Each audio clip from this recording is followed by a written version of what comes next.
The glycemic index offers an interesting, and scientifically valid, way of assessing the types of carbohydrates we eat. It measures and rates the way these carbohydrates enter the bloodstream. And in doing so offers a way of approaching a meal so that it may be both nutritionally valid, and keep hunger pangs at bay. This of course is one way of preventing overeating. And it's a great way for parents to try and curb their children's desire to eat unhealthy food between meals. The glycemic index rates carbohydrates as having either a high, low or medium glycemic index. And the idea is to eat more foods that have either a low or medium glycemic index, and less with a high one. Low glycemic index foods enter the bloodstream more slowly, and so don't raise blood sugar levels like high glycemic index foods. So, what is a carbohydrate? All sugars, or foods that are broken down into sugar, are carbohydrates. This includes regular sugar, glucose often used in sports drinks, fructose, in fruit lactose, found in milk and similar products like yogurt, maltose, found in malt which is often used to flavor cereals, all types of starches, from potatoes to noodles and pasta, and legumes, such as lentils and peas, though these also contain some protein. Fruit is considered to have a low GI, not fruit juice though. Interestingly though, recent research has found what they believe is a link between fructose and obesity. However, the type of fructose studied was in corn syrup, which is a refined and concentrated form of fructose. It also doesn't have the beneficial fiber, antioxidants and other phytochemicals that fruit does. This was also preliminary research done in an animal model, so it may not be valid for humans. Researchers from the University of Florida found that fructose may make people believe they are hungrier than they should be. And when these researchers interrupted the way fructose was metabolized, the rats they were working with did not put on weight, even though they still ate fructose. This is not the first research that has suggested fructose may be linked to a propensity to put on weight, more so than other types of food. A study at the University of Cincinnati found that eating fructose, high fructose corn syrup, led to greater fat storage.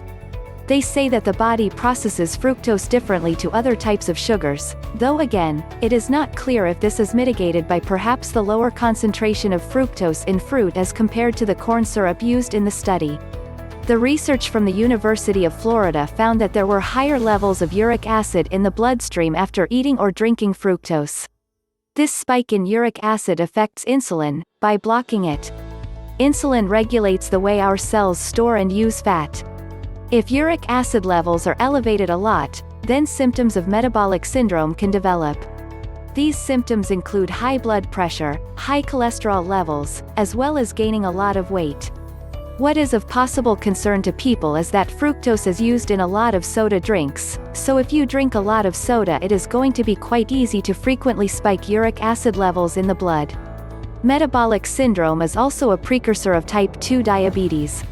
Signs of metabolic syndrome include fat on the abdomen, such that the waist appears as big as the hips or larger.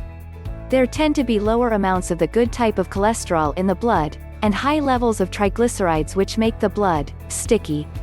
Metabolic syndrome is associated with the way the body responds to insulin, so that there are higher levels of glucose in the blood. All of these things can be tested by doctors. Following a sensible weight loss plan. Why now? You may have been riding the fad weight loss plan merry-go-round for quite some time and are ready to jump off. You have followed one regimented diet after another: the zone, the cabbage soup diet or the Atkins diet, eaten prepackaged or powdered foods or MREs, meals rejected by Ethiopians, counted calories, given up flavor in favor of low fat, gone to the support groups. And you may have even lost some weight, only to see the pounds reappear after you went off the program. Every year, 100 million Americans go on a diet and up to 95% of them gain back any weight they lose within 5 years.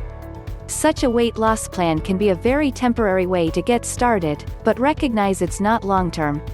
Remember, anything you can do in a few days, you can undo in less. The American Heart Association (AHA) recommends adopting healthy eating habits, rather than impatiently pursuing a crash diet or quick weight loss plan in hopes of losing unwanted pounds in a few weeks. Weight loss occurs from expending more calories than you consume. Therefore, the only rational way to lose weight is to eat fewer calories than you expend in daily activities, and this process takes time. Change your lifestyle. Losing weight permanently may seem a distant dream, too good to be true. But a combination of a sensible diet and daily moderate exercise can help you fulfill this dream. As a weight loss plan, exercise alone is not as potent, but when combined with proper dieting, it can prove lethal for obesity. Exercise combined with dieting leads to more weight loss than any other weight loss plan. This does not imply that exercise alone is worthless. Physical fitness is certainly good for you, and is more effective in reshaping your body than it is for shedding flab. Exercise helps build muscles, and muscles burn more calories for fuel. Exercise helps to burn off excess calories, and starting a regular exercise program is critical for any weight loss plan. For that reason, those involved in manual labor are rarely obese. In most cases, obesity is the result of a sedentary lifestyle. Lack of adequate physical activity primarily contributes to causing obesity. While it is true that exercise stimulates the digestive system and makes the individual hungrier, one can easily satiate this increased hunger by consuming large quantities of low-calorie foods. However, physical activity does not have to be excessive or overly strenuous to be effective. Healthy eating is the best way to reach and maintain a healthy body weight. A balanced, whole foods diet, containing a variety of vegetables, fruits and grains, raw seeds and nuts, beans, fermented milk products, fish, and poultry is the best prescribed weight loss plan for reaching your ideal body weight.